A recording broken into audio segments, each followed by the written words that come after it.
Good day and welcome to another episode of C-Suite Cafe, a platform where we get into conversations with Nigeria's and indeed Africa's best in business and policy.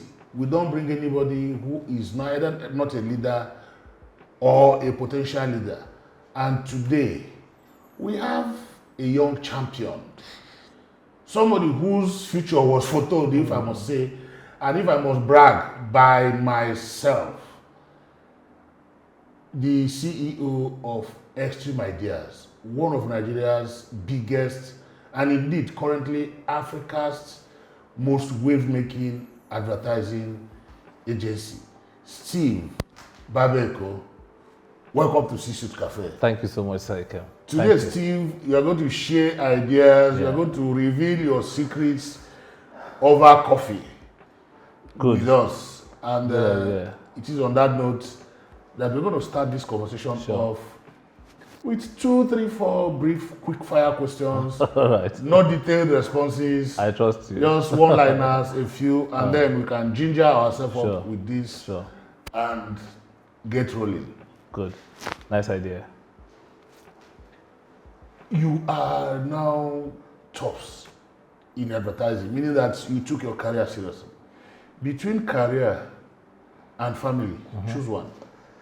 It has to be both, because one, they are not actually not mutually exclusive. I tell people, no matter how successful I become, if I lose my family, I have nothing. But at the same time, no matter how you love your family, if you can't provide for them, you are not what's being called a man. So there has to be a 50-50 balance there. Money. You want to have lots of money, you want to have fame. Which one? I don't care for both, to be honest. I don't care for both. If they come, I take it in my stride. Nothing I've done in this life that has been propelled by wanting to be famous, and there's also nothing I've done in this life that's been propelled by wanting to have money. I want to make impact. I want to seal my name in history. I want to leave legacy. Legacy is what drives me. Money or fame, I really can't be bothered. Wow, interesting. Yeah. Formal education or apprenticeship? One. I say, in today's world, a bit of both. Okay? Formal education is important. Because when you look at it, you also need a bit of apprenticeship as well. I'm a big student of the Yoruba language, right? And I tell my friends, the ancestors, for them to be able to put the Yoruba cosmology, the worldview, the language together, the idiomatic expression, they must be geniuses. And they didn't have any formal education. So for you to really understand that language at the depth of that level, you need some level of apprenticeship. So formal education helps to clarify your thought, put it in the language that is for today, but apprenticeship is also very necessary. Education and apprenticeship, a mix of both, he has said. And on this note, Steve. Yes, sir. Formally, welcome to C-Suite Cafe. Thank you, C-Suite, for having me. Thank you.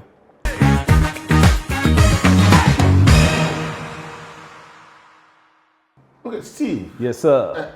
Like I said, this is a conversation. Absolutely. And this conversation is exciting to me because in May, you and your company, Extreme Ideas, was recognized as one of the top 50 fastest growing companies in the whole of Africa.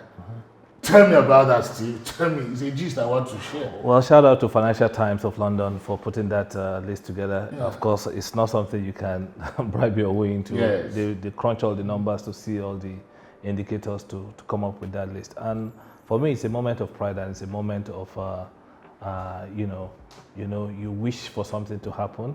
And it's that moment of clarity when you finally begin to see it happening. The first meeting I had with my team on August 1, 2012, I remember clearly as if it's yesterday, almost about 13 years ago when Extreme Ideas started, and about 7 of us started the company, and I told them in that meeting, anybody that calls this agency a small agency, a new agency, or a startup will be fired on the spot.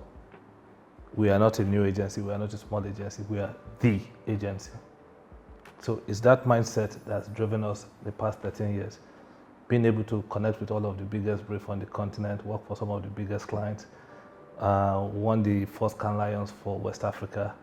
The only Cannes Lions in West Africa is seated in my office there, you know, and being able to achieve all of these things, just being able to make that Financial Times list is a crystallization of all of this long journey that's been very difficult, tough going Your at journey times. is not long. Your journey is just Well, less I than 11 years old. If But I'm saying, I 11, mean, 12 years, yes. 13 years 13 this year, years. yeah. So it's not That's such not a long. short. Well, I still think it's long. Maybe it feels long because you're deep in the trenches with your team trying to make it work, you know. So sometimes it feels longer than it actually is, you know. But we feel honored and feel privileged to be on that list. And shout out to our team at Extreme Ideas all over the world and all over Africa, doing the Lord's work, and also our clients for giving us the opportunity to shine with the work we do for them.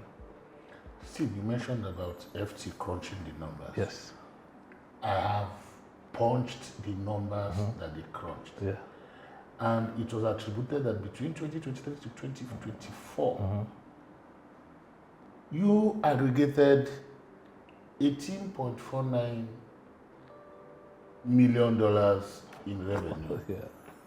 From which market did you do this? From this same Nigeria that we across. If you look at our operation across the world, we have operation in Dubai, we have in Congo Brazzaville, we have in Zambia. Our second biggest market is actually in Zambia. In Zambia market, Extreme Ideas will probably be top 5 agencies already. Yeah, you know. So I mean, if you look at the size of the market we control, it's actually quite sizable. Yeah. Wow. In just about 30 years, you have aggregated. And I need to take your mind back. Sure. Less than 1 year after you started the operation, Yeah. I know I did an article I remember. in Brandish. I remember. Captioned, it's a cover story. Yes. The extreme ideas of a young prince. I wasn't there during your meeting with your staff. I interviewed only you. And the material from that, I didn't even know you before.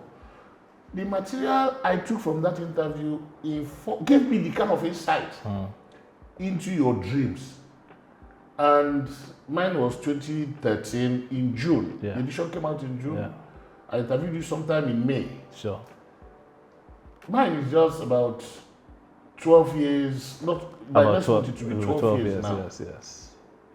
And the young prince has become a king, sitting on top of the African marketing communications food chain. What does that say? Well, I'm grateful to God first and foremost. I'm grateful to my lovely wife and my boys, my sons for their support, because without their support, I am not sure we could have come this far. I'm also grateful to the clients. Like I said, it's a privilege to work on any business, and the level of seriousness with which we're committed to our clients, you can begin to see it in all of the successes we not only achieve for ourselves, but in transforming our clients' business as well. So for me, those are important.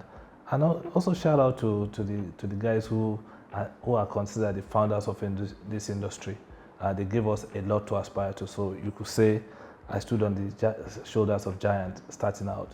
And I'm talking about the likes of Dr. Biodu Shobanjo, the likes of Mr. Victor Johnson, who gave me my first job, and the likes of Mr. Lulu Akumi, who was my boss for like about 12 years before I even started Extreme Ideas. So I mean, it's a combination of all of this stuff that's made us, that's come full cycle to put us in a very interesting spot that we found ourselves. We're grateful for it. Being grateful is one thing.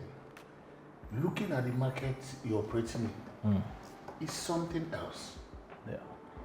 You are recording such an exponential growth in a market, and at a time the charts are pointing downwards. Yours is pointing gloriously upwards. What are the things you are doing differently? Yeah. Are you just lucky? Are there some skill sets that you warehouse, which for one reason or the other may not be available in other agencies? Because the vast spread of Nigerian economy is actually steeply southwards. Well, I mean, if I tell you what we're doing differently, then I'll have to shoot you, which I would not like to do. Because that would be giving away our trade secret. But I mean, on a serious note, the thing is, if you trace the history of entrepreneurship in the world, Yes. even in terrible economic times, some people who are able to think differently are able to become like a phoenix and rise out of the ashes of a terrible economy. Yes. It doesn't get any worse than the Great Depression. Some fantastic companies came up during the Great Depression. So it's the same thing.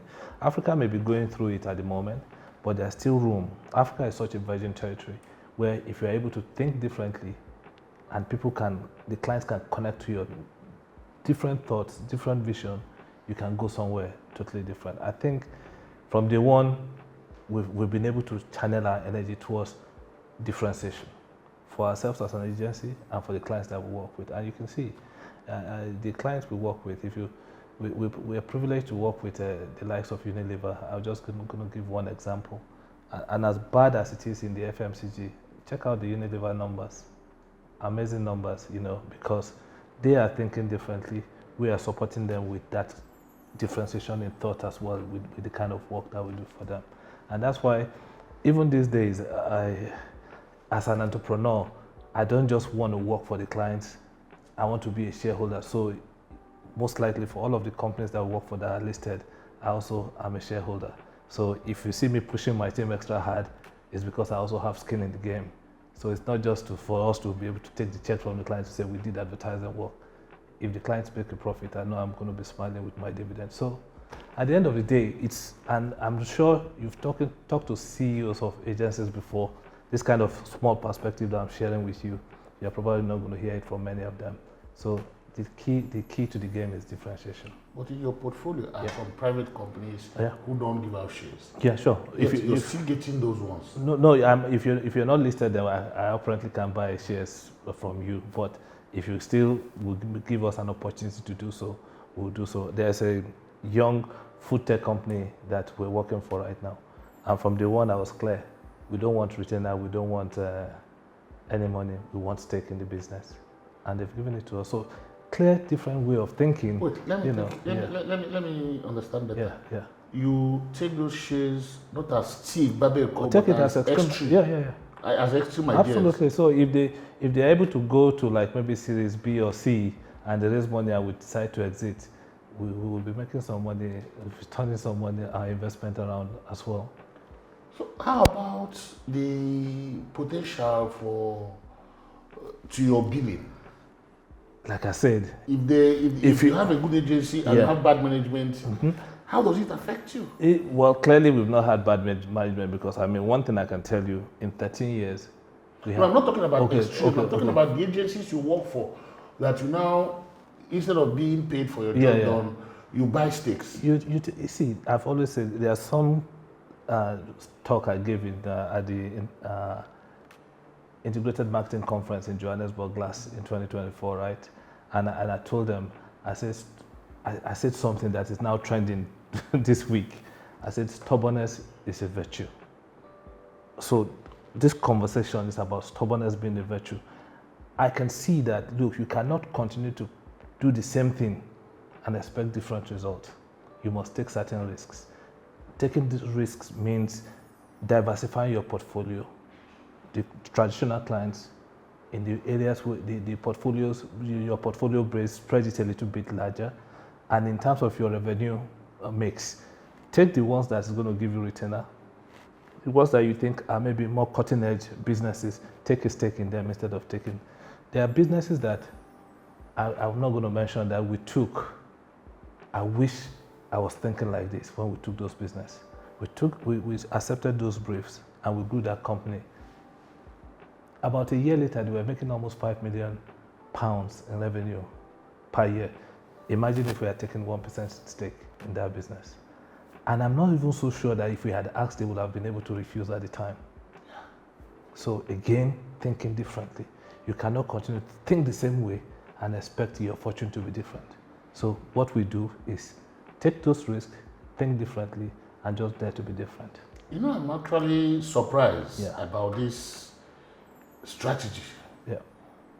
Because standard practice, whether you like it or not, there are expected answers to the question I asked Of you. course, of course. No one has ever, in my travels as a journalist, in this journey so far, nobody has ever told me he would rather have a stake in a business he's supposed to be a consultant for than take retainership. Then that even Because this it's year, always whether you grow or not, pay me my retainer and I am out. this assertion also encapsulates what the mystery of extreme idea is. That's why we are in the position we are in, and that's why we are seen to be so different. There's a Yoruba saying that if you are sure of your jazz, I don't know, for the non-Nigerian speakers, your juju, if you're sure of your juju, you use it to hit your chest and use it to hit your head when you're sure. If you're sure that the work you're going to do for the client is going to yield result, why not? It is when you're not sure, you're guessing, you're sticking your thumb in your mouth and putting it in the air wherever the wind blows. That's when you start to worry and say, just give me the cash, let me cash out. But when you're sure, you take a risk. This is the literal thinking outside the box. Because As a matter of fact, at Extreme Ideas, we tell you there is no box.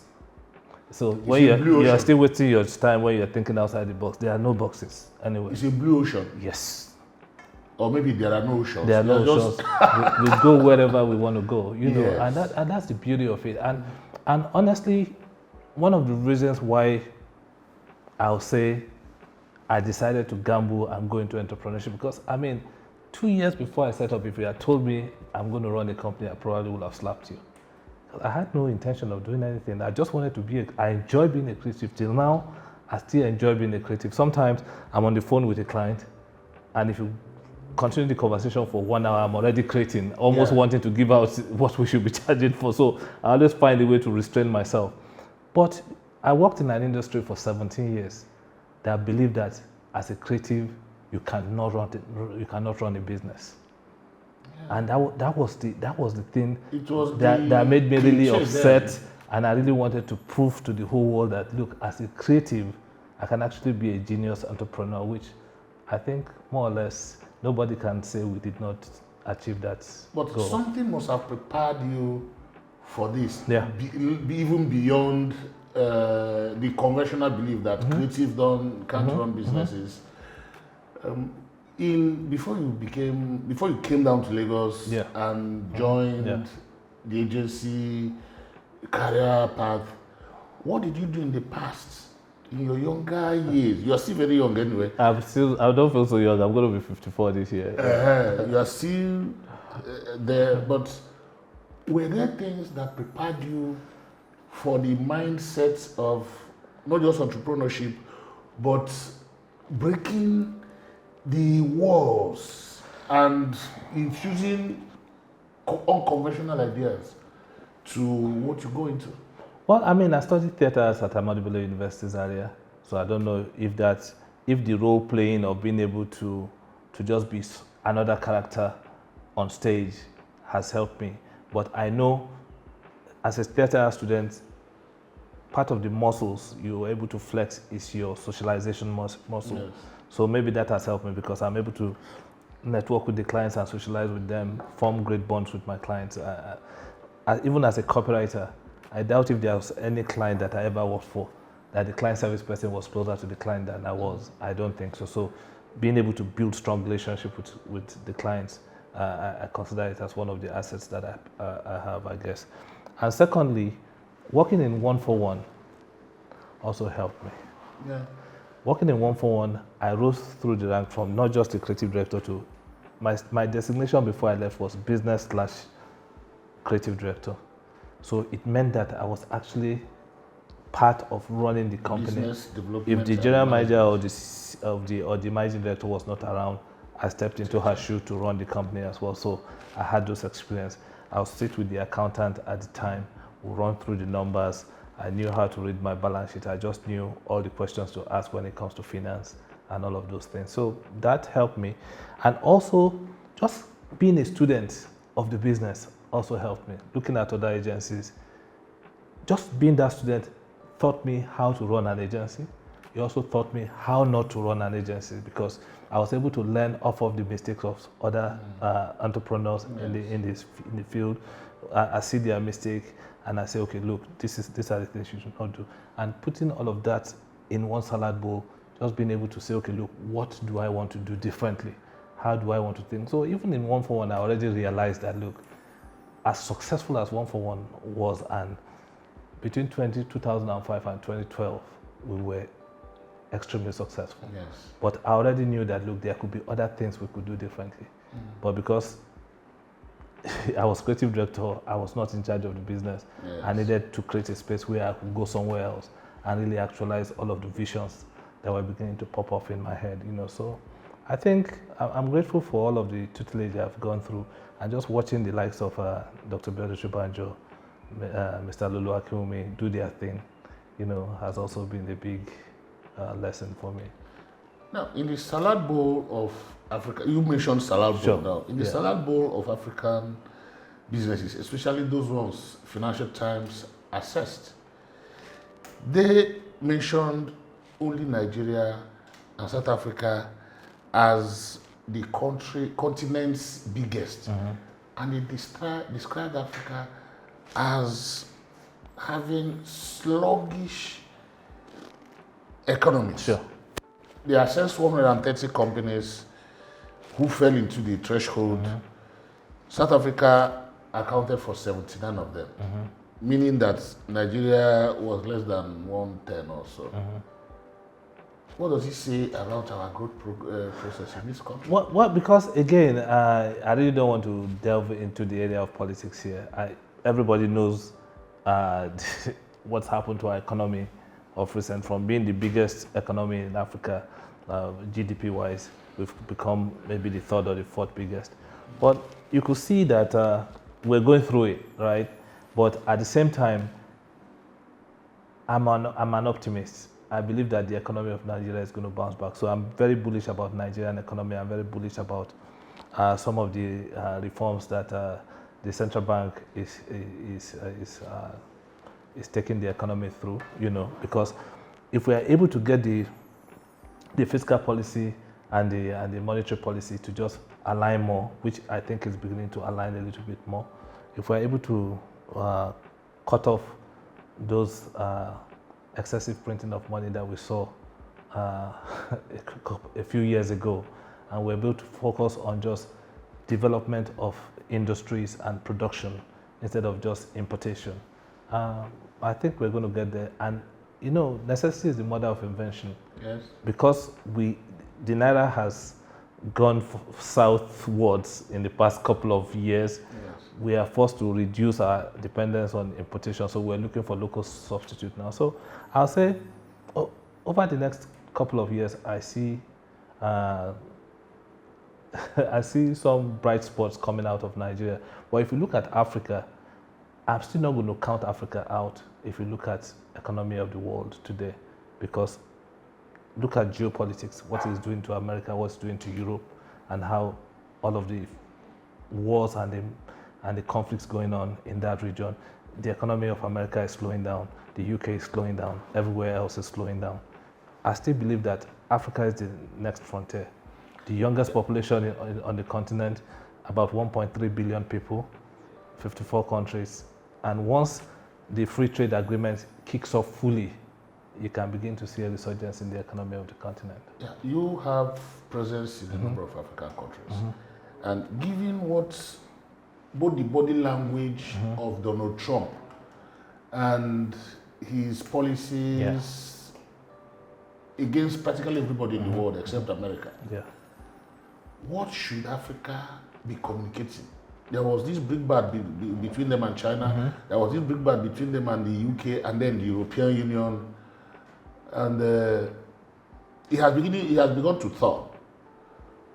what should Africa be communicating? You notice the Yeah. embarrassment Cyril Ramaphosa faced at the White House. Absolutely. I doubt. Well, anyway, Zelensky faced it as well. The Ukrainian, Of course. Ukrainian leader, Even worse than Ramaphosa. Cyril, yeah. But shouldn't Africa be sitting together to aggregate a point of view that they will exchange? Because this man is sitting like, if I don't do the world a favor, the world will perish except us. Yeah. I don't believe that is true. So as a bloc, what should Africa be doing now, even if it is not actively in the factories and in the production lines, but in terms of communication? Sure. What messages should America and the rest of the world be getting from Africa? I think it's easy. You know, when you ask maybe the politician, they'll tell you, "Well, I'll give you 7-point agenda." I don't think I need to give you 7-point agenda. I can give you 2 agenda that if we're able to do effectively, you see a turnaround in the economy of Africa. One, if you check all of the major currencies in Africa, from the Kenyan shillings to the Zambian kwacha to the rand in South Africa to the Nigerian naira, everybody is going south versus the major currencies of the world. Now, it means there's opportunity for even Americans and Europeans to come see Africa. And that's why you see Dirty December is in the stratosphere when it comes. You just try it. Last December, if you did not book your hotel or you're trying to come into Nigeria, there's no hotel anywhere in Lagos, fully booked. You know why? It's cheaper for you to come here with small dollars or small euro and then have a great time. All right? So communicate that people can come back here. That's number one. Yeah. So repatriate all of those money. Because even the guys in America, especially if you are not a Trump supporter, I'm not sure you are not enjoying America right now. Yeah. So if you can come out somewhere else where the sun is shining and the climate is warmer and you can have a great time, why not? So we should be over communicating that right now. And secondly, if we can work on intra-trade, if you compare intra-trade in Africa, compare it to the other regions of the world, we have the lowest intra-trade in the world. Because the European Union, they're trading amongst themselves. North America, they're trading amongst themselves. Asia, they're trading amongst themselves. But in Africa, we're not trading enough amongst ourselves. So all of the money we're using to buy dollars to now be importing stuff, use it to trade with each other, you'll see our economy begin to go north. Could it be that we don't have enough on our shelves? We're not producing enough. We have more than enough. I think the network of even the infrastructure that will get us to trade with each other is a problem. Now, we're not connected by rail. If I wanted to travel today, I can get a car on the road from Cologne or in Germany. I'm going to England or I'm going to Paris. Yes. If I wanted to go by rail, the same thing. If I wanted to go by air, the same thing.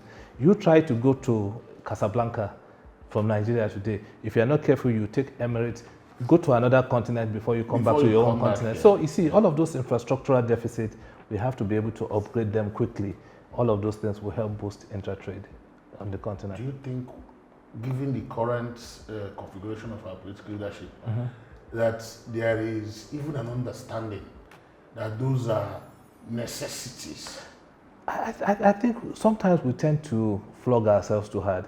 We may not have a perfect system. There's a lot of things that needs to be corrected in our polity and in our society. But at the same time, I'm not going to rule even the current class of leadership out. I have confidence in the central bank governor somehow. I think, say what you like about the central bank, they've been able to halt the slide of the naira. So we've had some seeming sense of stability in the past. So it was so terrible. If you were even looking for the dollars, you couldn't even find them. Now, if you have your naira, you can actually be able to buy the dollar, and the rate has been fairly stable to the extent that you can at least project and say, okay, in 6 months' time, if I'm going to buy goods worth this amount of money, this is how much naira I'm going to need. So that is the beginning. If we can leapfrog from there and begin to push the agenda forward, I see no reason why we can't transform this economy. I think the government needs to focus on some of those programs that will alleviate the pain. Because if you look at the socioeconomic strata, the guys in the lower rung of the ladder, I think they are going through it seriously right now. So government just needs to focus on programs that will help reduce price of foodstuff, reduce inflation, so that the common man on the street can feel slightly more comfortable.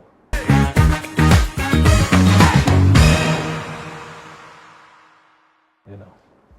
In responding to my last question, you drew reference to Dirty December as a law of our people outside, and even those who want to enjoy the freedom that Lagos affords to come here. Some of the challenges facing this, from what I've read and even my observations, I mean that these are somehow this huge potential, because of the perception issue the country already has, is not translating to capital. Yes, people come in, you have tight hotel bookings, restaurants, gate patronage here and there, maybe a few beaches will receive visitors, but these are very temporary compared to the long-term opportunities that such things bring. Because I see a situation in some other places where you can visit, stay for 1 week for that Dirty December, and then by February you're looking at your capital locked down somewhere that's earning just like 5%. And then you know that when you come back to Nigeria and put that money, you can have a margin of 20-25%. But a lot of the established fears about Nigeria, some of them stereotypy, some of them observable in our everyday life, security issues, political corruption and this. How can we, as a country, extract maximum benefit from such a large influx, even though seasonal, but all investments, capital movements follow a certain path? It could be the advertised multiplication value of capital. It could be leisure, mostly leisure. You visit for leisure and then see that you can actually settle your capital here. I don't know whether anybody went to Dubai initially because of investment potential. No, but you get there and you see the opportunity. I don't think South Africa is advertising for investment. They advertise, come and relax. Yes, they make small money there, but what they trap in terms of value importation, what do we do? I mean, I think in my mind it's simple, because if you look at even the Dirty December, part of the little challenge we have is that all of the activities are concentrated in Lagos. Yes. If you are able to solve the security perception or the security challenges that we currently have, then it means that somebody can come to Lagos, spend a week, and say, well, if I still have 1 more week, let me check Abuja. I've heard of Abuja. Those days, Port Harcourt used to be the garden city of Nigeria. Yes. So there's still a lot to see in Nigeria. Nigeria has such diverse ecosystem of tourist attraction to showcase to the world. But if people are scared for their lives, then they're not going to do it. But again, there's the reality from even the security challenge, and there's the perception. Because to the outsider, whether you're talking of Lagos or you're talking about Zamfara and Zambisa, they can't tell the difference. They say that they're killing people or kidnapping people in Zamfara. It means that in Lagos, they are probably everywhere in Nigeria, people are dying. It means that we have to do destination branding for this country that will be able to sell some of the positives of this country. And currently, I'm the chairman of Rebranding Nigeria, because shout out to the Akon DG, Dr. Leko Fadulapo. He set up this committee in conjunction under the directive of the Minister for Information, to set up the Rebranding Nigeria Committee. Okay. And I'm the current chairman now. We've done some brilliant work, in my opinion. We've had some presentations to the Minister for Information a couple of times. We just need to get a green light on those projects, and we can take it out so that people can begin to see. If we don't define ourselves, other people, we create the gap for other people to begin to define us. I'm very happy to hear that. Yeah. So I think there's a lot. They are intentional about it. Absolutely. But I also need to ask. Yeah. I know that at a time, the South Africa Tourism invited me for an event in SA, and from even the letter, you could see that there's an intentional, a deliberate an institutionalized collaboration between the South Africa tourism and the industries. I followed the Make in India rebranding, branding project, and I think they even established the industries first before they now organize the marketing team. What are you guys doing to build pipelines into our various industrial opportunities, raw materials? We don't have manufacturing yet. Yeah, of course. Tourism, and a few things that we could put on our front shelf. Well, I think that's a very important question. And if you look at the total package of the proposal, there are certain recommendations we've already made to the government. There are certain infrastructural deficit that the gap needs to be bridged for the whole campaign to have full efficacy, right? So we're doing all of that. But in the meantime, just look at what you have that you can sell. Areas where Nigeria is best in class, and you can list them. There are lots of them. So while you're waiting for those infrastructural gaps to be bridged, if you fold your hands and do nothing, nothing is going to happen. But if while we're doing all of those things that government needs to still address and do, we start selling the positives about this country, we'll begin to see the results. The South African brand, South Africa you're talking about, you could see them. Sometimes they deliberately target Nigeria.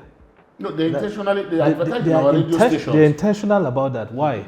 Because they still know that if you look at the per capita income on the continent, Nigeria may not be the highest, but we still have that purchasing power. So those are the people with the purchasing power is what, instead of you going to Gombe to go and see the desert there, they are going to take you to South Africa to just go somewhere and have a good time and go to the safari. You see? So, but who are we targeting? Let's even not target anybody. If we are able to target ourselves, we're talking about almost 250 million Nigerians. Look at the internal revenue we can actually generate from within before we even begin to go out. There's a lot we need to do in this country, but it needs to start from self-belief. Self-belief, and every time Nigeria stands up and says, we believe, we see result. We stood up, we say we believe in music. Nigerian music, Afrobeat is taking over the world. We stood up, we say we believe in our movies. Nollywood is taking over the world. We stood up, we say we believe in our fashion. At the last AMVCA, the people who review for Met Gala were reviewing the outfits that people wore at the AMVCA, all produced in Nigeria. So Nigeria, we just need to stand up as a people to say, we believe in this country, and you see the transformation that's going to happen. Steve, you are a man of many parts. I just saw a new part today, a part of investing in people who came to you for consultancy. Absolutely. And who are buying stakes in their companies. You are also a pioneer in the modern Afrobeat Nigeria. Absolutely. I need for you to talk about that industry. How did they become voices to the point where the Canadian Prime Minister will win an election and mount the stage, and then you hear Nigerian music playing and they're dancing to it? Yeah. Where there will be a competition in faraway Spain. No black person, no Nigerian among the players, and they'll go back to the dressing room and be celebrating their victory with a Nigerian R&B song. I don't want to mention other African countries. What did you people do? Because you are a player in that space. What did you people do to build this kind of very massive transracial acceptance? I'll tell you, it's not even about some people. I'll say, what did Nigerians do? Because if you look at it, Nigerians became the force that pushed Afrobeats to the world. It took us accepting it, and then from our acceptance, look at Nigeria, look at the force that Nigerians constitute all over the world. How many Nigerians live in the UK? And those Nigerians have friends. Those friends also have friends. If they are playing music, then you begin to rub off on the world. Nigeria is almost like recolonizing the world when it comes to music today. Why? It took us believing. There's my favorite example that I give all the time. 15 years ago, if there was a party in University of Lagos and you put a DJ on the stand, 99.9% of the music you will have heard then will have been foreign music. If there was a local music, it would be some up and coming local musician that was just struggling to be heard. Maybe they just pity him, let's play it. Exactly. Today, if you have the same party in University of Lagos and you bring a DJ, 99.9% of the music you're going to hear They'll play it will from be Nigerian music. yes. If there's a 0.1, it will be a foreign artist that collaborated with a With Nigerian. Nigeria, yes. How did that happen? It took acceptance to say this is our own.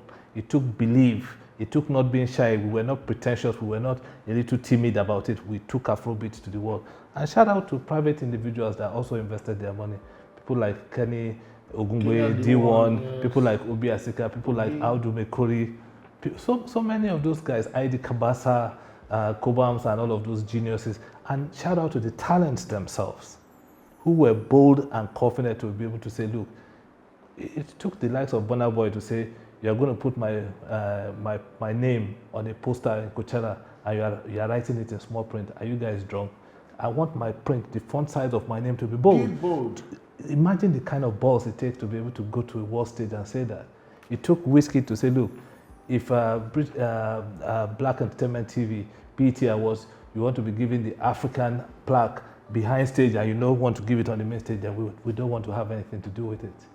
It took Davido to go and collect an award and shout out to the whole world and say, look, we are Africans, don't forget that you're African. So, I mean, shout out to the talents, Stewart Savage, Simi, all of these brilliant talents that we've seen on the scene. It's a collective effort. And you see, all of this was done without one single contribution by the government.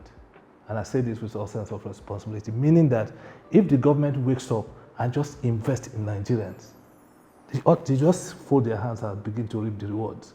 Because now, if the kind of PR that all of these artists do for us on the world stage, we cannot pay for it. The government can never be able to afford it. What a Bonner, a Thames, Ira Star, shout out to Don Jazzy and the Maven team, what they do for the country worldwide is massive. Let me come back to the industry. All right. Let's know what is happening to markups in general. Nigeria, Africa. Because of the macroeconomy, activities have slowed down a little bit, especially in Nigeria. But if you look at the work itself, we're still doing great work. I think we're still doing great advertising. Tech also is disrupting the entire landscape. So we have to embrace tech more and be able to do more of what I think is possible to do with tech. I know a lot of people are so scared, maybe tech is going to further kill the industry. But I think rather than that, I think it's time to just be more open-minded, embrace tech more, and which is what we're trying to do, work with the tech industry to see how can we customize solutions for the different challenges that our clients are facing. Tech came in as an enhancer, an enabler, but it looks like the practitioners, especially the younger ones, they don't want rules, they appear to be a major threat to even the harmonization that you're talking about. How do you engage them to make sure that they allow the creative heads, the professionals, those who want to live by it, to infuse creativity into what tech does and probably take ownership? I think we're just going through a rebirth of the entire marcoms industry. If you lived in Nigeria in 95, 97, 98, 99, you can draw parallels in what happened then. I was just coming into the industry, and then computer was a new thing at that time. So you see agency ads, we're fully computerized. Every agency will do their ads. And if you like, don't be computerized now. Who will do the work? Because we're moving from manual generation of creativity to like digital, right? So I think that's what we're seeing now. So there's going to be a little bit of shaking here and there, but things are going to even out eventually. Water is going to find this level, but trust me, when all is said and done, the team on the client side and on the agency side that are going to win are the team who are able to fully embrace all of what technology has to offer. Okay. Now, if you look at that, let's explore it further. These days, largely because of budgets, clients would rather have pockets and pockets of different people on the digital ecosystem to hold conversations on their behalf, manage image, do campaigns. Do you think time will come, like you are optimistic? Yeah. Time will come when these guys will say, this thing is not beneficial.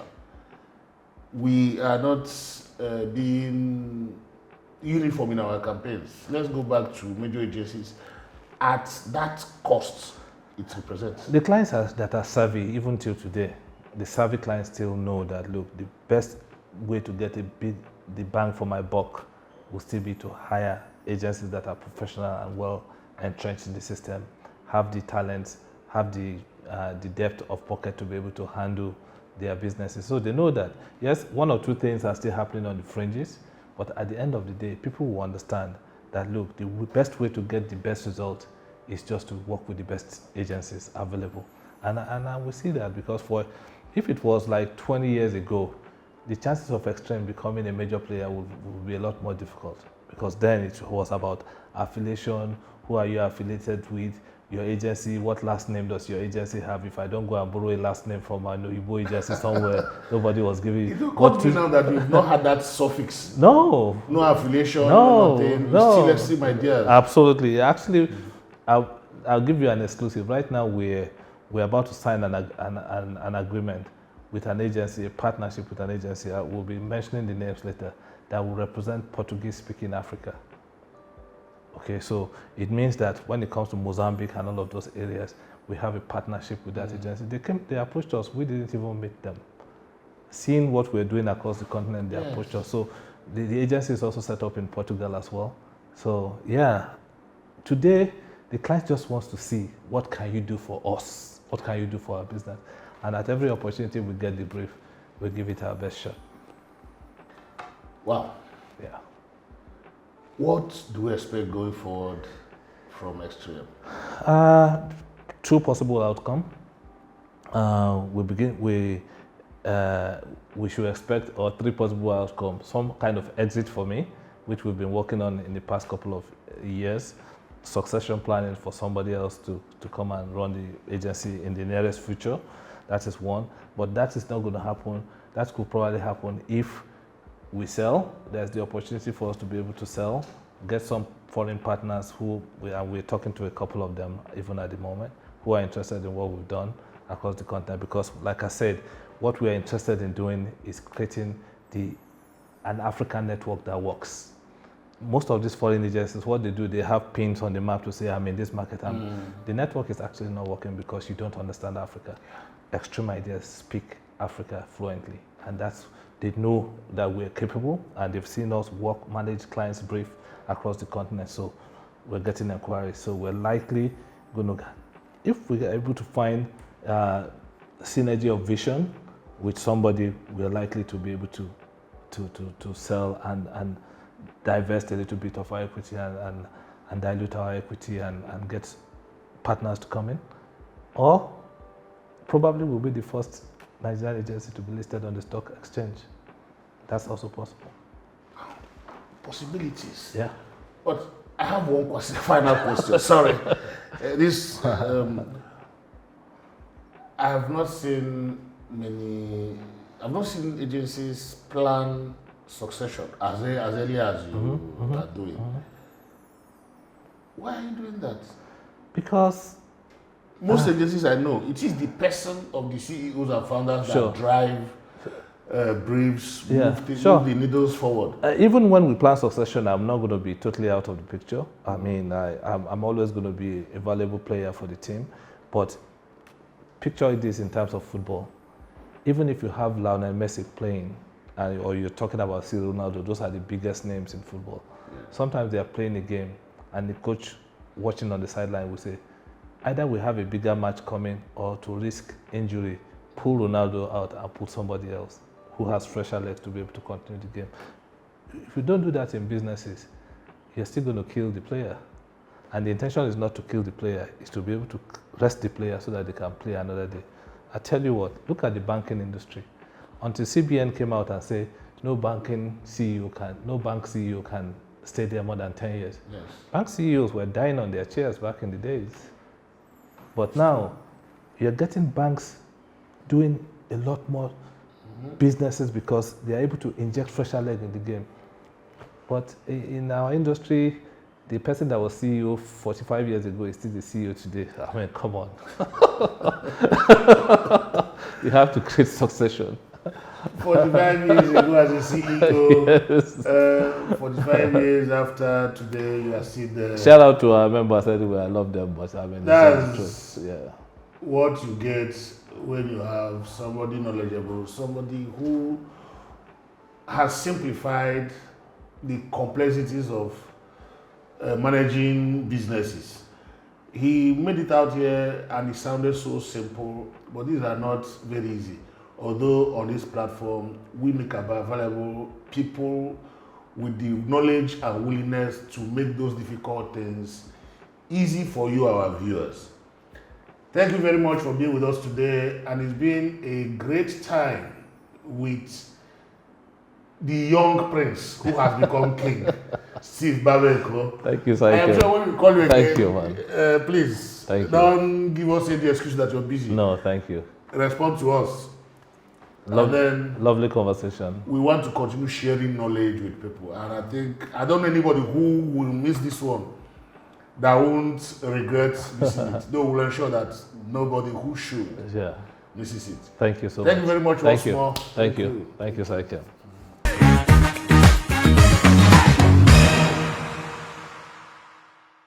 For your presence. Thank you. Coming to the cafe and Thank you. sharing the ideas. We expect that going forward, we're going to be having conversations with the biggest in this market. Thank you. Whether you are in advertising, whether you are in manufacturing, whether you are in financial or any business, we want the best, because whatever you know and it's stuck in you, you don't think it's worth it. Absolutely. So we want to create a platform where CEOs can share a bit of, maybe not trade secrets, but a few ideas that will benefit younger ones, those growing up, and those who may be looking for validation for what they are not seeing in their mind, but are not as bold as some of you were to give it expression. So thank you very much. Thank you so much. Thank you. Thank you, Saike.